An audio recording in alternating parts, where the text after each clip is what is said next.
मनोहर जी साधन, धन्नाराम जी साधन, फकीर वाली पदमपुर से आए, उनका भी बहुत बहुत धन्यवाद।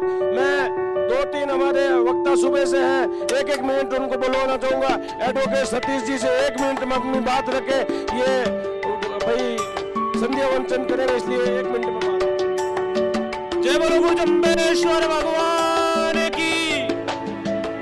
परम पूज्य संत समाज के चरणों में वंदन करते हुए मेरे सामने विराजमान मेरे पिता तुल्य बुजुर्गों और महान मातृशक्ति के चरणों में वंदन करते हुए मेरे जाबाज युवा साथियों को प्रणाम करते हुए, साथियों बहुत कम समय है, मैं ज्यादा बात नहीं करते हुए एक बात जरूर कहना चाहूंगा, यदि इस विश्व में सबसे कोई पवित्र प्रांगण है तो ये प्रांगण।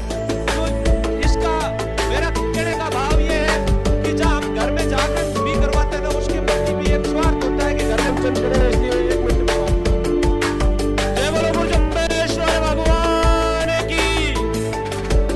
परम पूज्य संत समाज के चरणों में वंदन करते हुए मेरे सामने विराजमान मेरे पिता तुल्य बुजुर्गों और महान मातृशक्ति के चरणों में वंदन करते हुए मेरे जाबाज युवा साथियों को प्रणाम करते हुए, साथियों बहुत कम समय है, मैं ज्यादा बात नहीं करते हुए एक बात जरूर कहना चाहूंगा, यदि इस विश्व में सबसे कोई पवित्र प्रांगण है तो ये प्रांगण है। क्यों?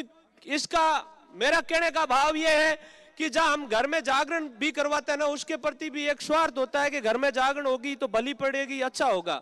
लेकिन यहाँ जो लोग बैठे हैं, ये जो तपस्या है केवल स्वार्थ भाव से है। उस खेजड़ली से हमारा जो लगाव है, उससे हमारा जो प्रेम है, कहीं न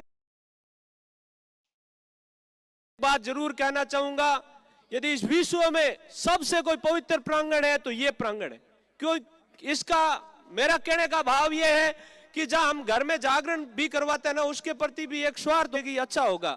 लेकिन यहाँ जो लोग बैठे हैं, ये जो तपस्या है केवल निस्वार्थ भाव से है। उस खेजड़ली से हमारा जो लगाव है, उस खेजड़ली से हमारा जो प्रेम है, कहीं न कहीं उस चीज का जो हमारा भाव है, जो यहाँ हमको सुबह से शाम तक डटे रहते हैं। जब हम घर बैठे भाषण देख रहे थे फोन पे, तो वो चेहरे जो 15-15 घंटे लगातार यहाँ बैठे दिखाई दे रहे थे। इससे बड़ा भाव इस धराधाम पे, इस विश्व पटल पे ना कभी भूतों में हुआ, ना भविष्य में होने की कोई संभावना है।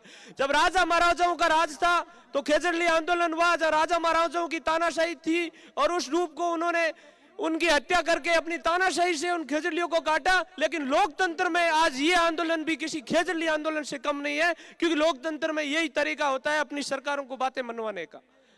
साथियों, मैं कल जो दृश्य इन भाइयों का देखा, जो आंखों में आंसू बह रहे थे, एक बहन अपने भाई के आंखों का आंसू पोंछ रही थी, वो किसी मेहनत और पीड़ा का परिणाम था। साथियों, ये लोग पिछले 2-3 साल पहले, जब हम 3-4 साल से ये गांव-गांव में मीटिंग कर रहे हैं, घर घर जा रहे हैं, तो कहीं न कहीं जब किसी 10-15 दिन भी किसी पशु पक्षी के भी साथ रहते हैं,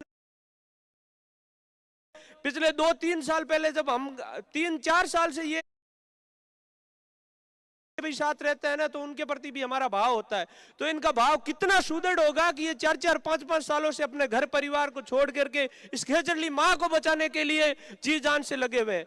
तो इनका उद्देश्य ना किसी की बात को रोकना था, ना किसी की बात को काटना था। इनका अपना दर्द था, इनकी अपनी पीड़ा थी, जो कि आंसू के रूप में हमारे सामने आई थी। तो ऐसे भाइयों को, भाई सुभाष जी को, बहन निर्मा को, इनकी पूरी टीम को मैं इस मंच से दिल से सैल्यूट करता हूं। इन्हीं शब्दों के साथ मैं अपनी वाणी को विराम दूंगा। जय बोलो गुरु जम्बेश्वर भगवान की।